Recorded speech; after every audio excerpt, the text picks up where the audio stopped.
برداشت کرنا سیکھو گے. یاد رکھو میرے بچوں، اگر آپ صبر سیکھ گئے تو کوئی آپ کو پکڑ نہیں سکے گا. یہ جو ریسنگ گاڑیاں ہوتی ہیں نا، فراری اور مختلف ان کے نام ہیں، مشہور فراری ہے، اٹلی میں بنتی ہے. لیمبرگینی، یہ دونوں بنتی ہیں وہاں اٹلی میں. اور اس میں جو آدمی جا رہا ہو اس کے لیے سپیڈ لمٹ کی قید کوئی نہیں، ورنہ سب گاڑیوں پہ 120 کلومیٹر پر کے اوپر جائیں گے تو جرمانہ ہوگا. لیکن جو آدمی لیمبرگینی میں جا رہا ہے یا فراری میں جا رہا ہے اس کے لیے کوئی جرمانہ نہیں، چونکہ وہ یوں کرو تو 1 سیکنڈ میں وہ 120 پہ چلی جاتی ہیں، صرف اتنا کرنے سے شو ایسے جاتی ہیں. تو میں آپ کو ایک لیمبرگینی دینا چاہتا ہوں، فراری 8 کروڑ کی ہے. فراری 8 کروڑ کی گاڑی ہے فراری. کئی دفعہ وہاں جب جاتا ہوں تو کوئی نہ کوئی بٹھا دیتا ہے، یہ آپ کو ذرا سیر کرائیں. وہ ہمارے کو تو شوق کی کوئی چیز ہے نہیں، وہ نوجوانوں کے شوق کی چیز ہے. تو 8 کروڑ کی گاڑی ہے، میں مفت آپ کو دے رہا ہوں. وہ ہے صبر. آخرت کے سفر میں اگر تیز چلنا چاہتے اور سب سے آگے نکلنا چاہتے ہو تو صبر کی فراری پہ سوار ہو جاؤ. تمہیں کوئی پکڑ نہیں سکے گا، تمہارے کوئی قریب بھی نہیں آ سکے. کہ دنیا میں صبر کرنے والوں کا قحط آ گیا. بڑے بڑے علماء ہیں اخلاق سے خالی، بڑے بڑے علماء ہیں صبر جانتے ہی نہیں. اور پورا معاشرہ سر علماء، تم کل کے علماء ہو اس لیے علماء کی بات کر رہا ہوں، ورنہ پورا معاشرہ میرے بچوں صبر سے خالی ہے. تم سیکھو.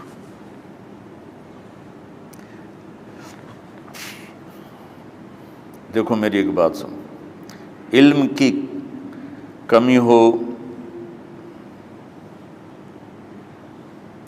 تو اچھے اخلاق اس کو چھپا دیتے ہیں. اخلاق کی کمی ہو تو بڑے سے بڑا علم بھی اسے چھپا نہیں سکتا. سارے عیب ہوں اور اخلاق اچھے ہوں تو اخلاق وہ چادر ہے جس میں سارے عیب چھپ جائیں گے. اور ساری صفتیں ہوں اور بد اخلاق ہو تو ہر صفت کو بد اخلاقی چھپا دے گی. میرے نبی نے نماز لمبی پڑھی، اللہ نے روک دیا، کہا نہیں چاہیے. ما انزلنا علیک القرآن لتشقی، مختصر نماز پڑھیں، درمیانی نماز پڑھیں. پیسہ سارا خرچ کر دے، اللہ نے روک دیا. ولا تبسطها کل البسط، میرے نبی سارا خرچ نہ کرو، کچھ بچا کے بھی رکھو. تبلیغ میں اپنی جان کھپائی، اللہ نے اس سے بھی روک دیا. فلا تذهب نفسك علیہم حسرات، تبلیغ کرو خود نہ مر جاؤ. تبلیغ کتنا بڑا عمل ہے، اللہ نے کہا اعتدال. نماز کتنا بڑا عمل ہے، اللہ نے کہا درمیانہ ہاتھ رکھو. مال خرچ کرنا کتنا بڑا عمل ہے، اللہ نے کہا درمیانہ ہاتھ رکھو. جب میرے نے میں نے اخلاق میں بلند پرواز دکھائی تو اللہ نے کہا شاباش انک لعلی خلق عظیم. میرا نبی میں آپ کو شاباش دیتا ہوں، آپ کے اخلاق بڑے عالی شان ہیں. یہ نہیں کہا کہ اتنے بھی ذرا تھوڑا اکھ بھی کھائی کر، کوئی کوڑا ہویا کر. تو تم مولوی بڑے غسیلے ہوتے ہو. تم میرے بچے بیٹھو نا، اس لیے بات کر رہا ہوں. صبر نام کی شے ہی نہیں ہوتی. فقہ پڑھنا تو ہماری مت ماری جاتی. قرآن کو بھی فقہ کے انداز میں پڑھتے ہیں، حدیث کو بھی فقہ کے انداز میں پڑھتے ہیں. بخاری سے زیادہ امام بخاری پڑھاتے ہیں. ترجمۃ الباب پہ اتنا وقت لگا دیتے ہیں کہ حدیث جو اصل چیز ہے اس کی طرف توجہ نہیں جاتی۔ امام بخاری کی کتاب کا مقدمہ کوئی نہیں، تو اس پر جب بخاری شروع ہوتی ہے تو ہفتہ ہفتہ اس پہ سبق چلتا ہے کہ امام بخاری نے مقدمہ کیوں نہیں لکھا، جی میں سارے مل کے یعنی امام صاحب نے تو گلاں کیتی جان۔ میں اس کا اتنا آسان 1 منٹ میں اس سارے سبق کو ختم کر دیتا ہوں بخاری شریف کے، کہ دیکھو بھائی امام صاحب کا دل نہیں کیا مقدمہ لکھنے کو، اس لیے انہوں نے نہیں لکھا، گل مک۔ ایک حدیث کے عنوان اور حدیث میں جوڑ نہیں تھا، تو شیخ رمزی بہت بڑے فاضل آدمی ہمارے فیصل آباد، میں نے کہا شیخ یہ جوڑ کوئی نہیں، کہا شیخ ھذا من اصعب ابواب البخاری، یہ بخاری شریف کے مشکل ترین ابواب میں سے۔ میں نے کہا بڑا آسان کام ہے، امام بخاری بھول گئے، ترجمہ کوئی اور تھا، حدیث کوئی اور لکھ دی، بھول گئے، بشری تو ہیں، کیوں بچوں نے مصیبت پان دے۔ تو بچوں شوق سے جاؤ، بہانے نہ کرو، ہماری طرح تھوک ڈال کے پیٹوں میں درد، وہ شامہ پہ جان گیا پھر توڑیاں۔ ٹھیک ہے نا، میں زیادہ بول نہیں سکتا ہوں، ضروری سمجھ کے آیا تھا کہ تم خوشی سے جاؤ۔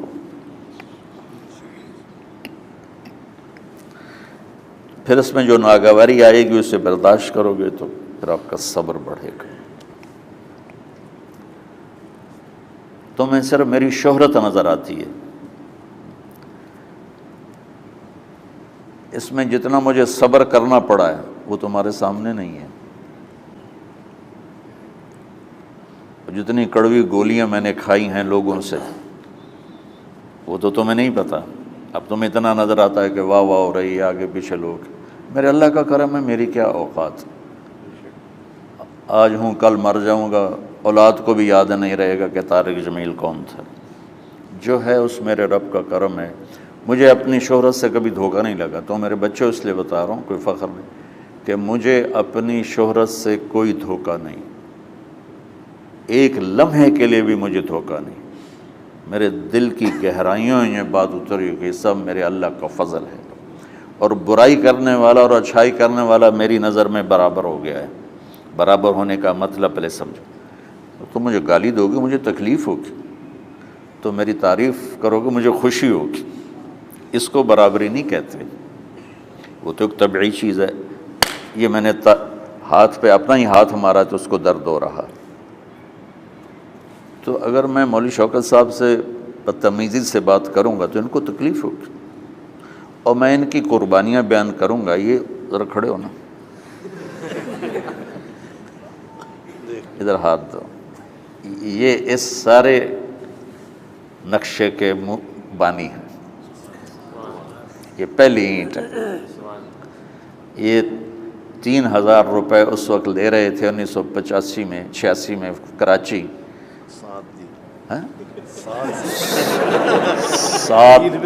7,000 ان کی تنخواہ تھی، اور میں نے ان کو تلمبے میں بلایا 900 روپے مہینے پر۔ کتنا فرق ہے 7,000 اور 900 کا؟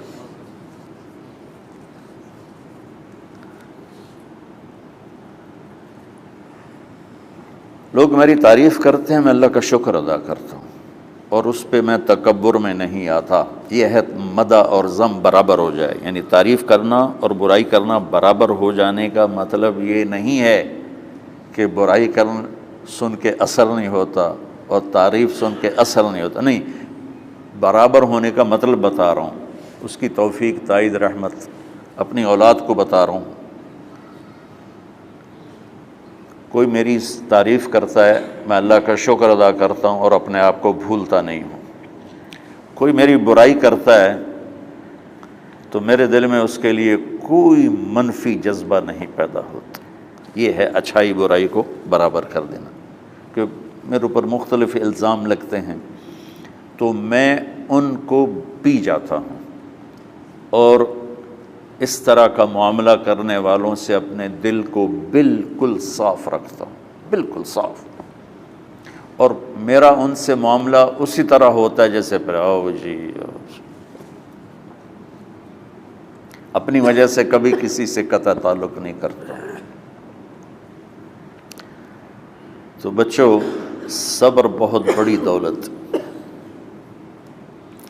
یہ تمہاری تبلیغی زندگی میں بھی کام آئے گی، علمی زندگی میں بھی کام آئے گا، جب تم گھر والے بنو گے، شادیاں ہوں گی، اس وقت یہ کام آئے گا۔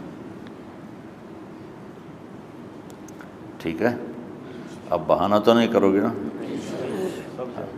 خوشی سے جاؤ گے نا؟ چلو، السلام علیکم۔